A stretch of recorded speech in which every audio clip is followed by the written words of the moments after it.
Have you ever wondered why Porsche, a name synonymous with victory at Le Mans and legendary sports cars, seems invisible in the glamorous world of Formula One? They dominate GT racing. Their cars conquer both tarmac and terrain. Yet on the prestigious F1 grid where Ferrari, Mercedes, and Red Bull compete, Porsche is conspicuously absent. The answer is much more complex than you might think. Before we dive into how things started unraveling, hit that like button and subscribe to the channel if you're into deep dives like this. Few people know that Porsche once tasted F1 glory.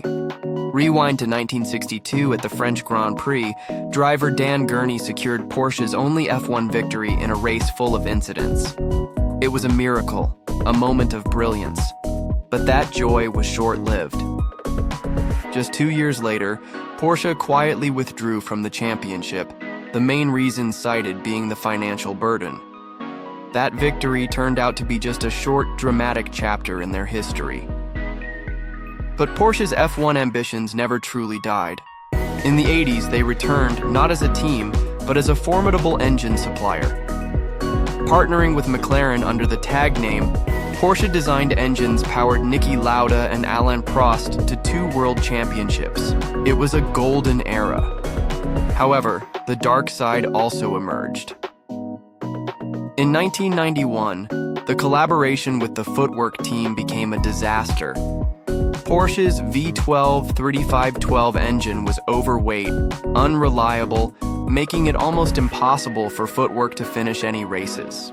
An embarrassing failure that saw Porsche sent packing, and that infamous engine was later used in the Carrera GT supercar.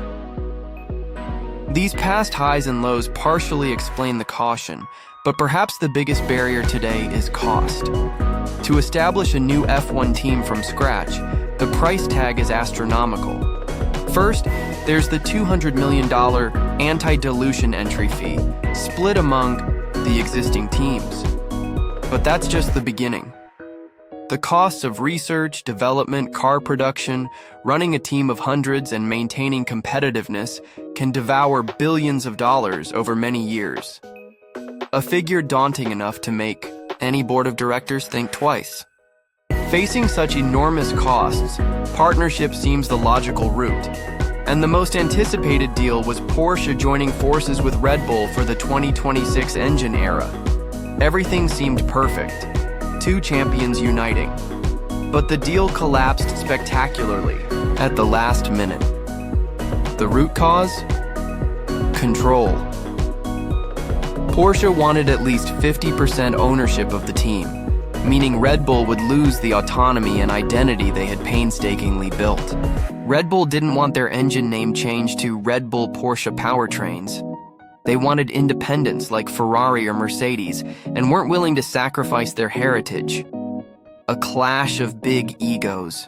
While Porsche and Red Bull hit a dead end, another German rival, Audi, found its way into F1 by partnering with and gradually taking over Sauber.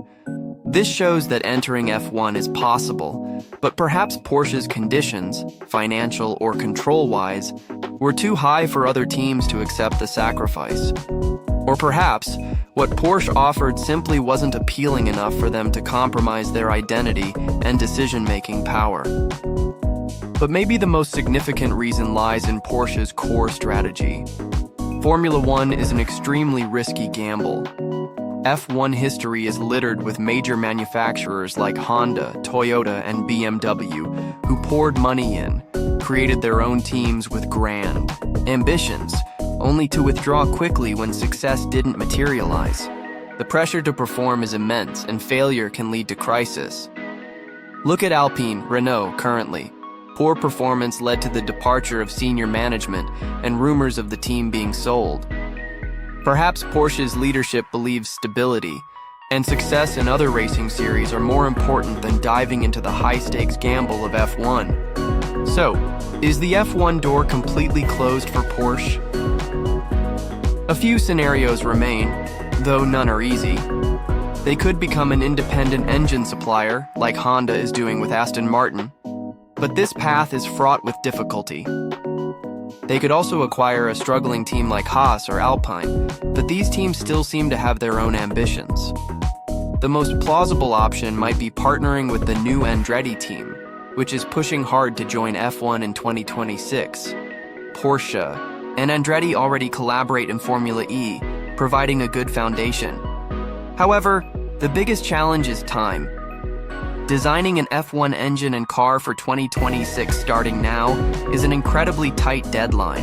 Ultimately, the story of Porsche and Formula One is one of ambition, potential, bitter failures, and complex strategic calculations.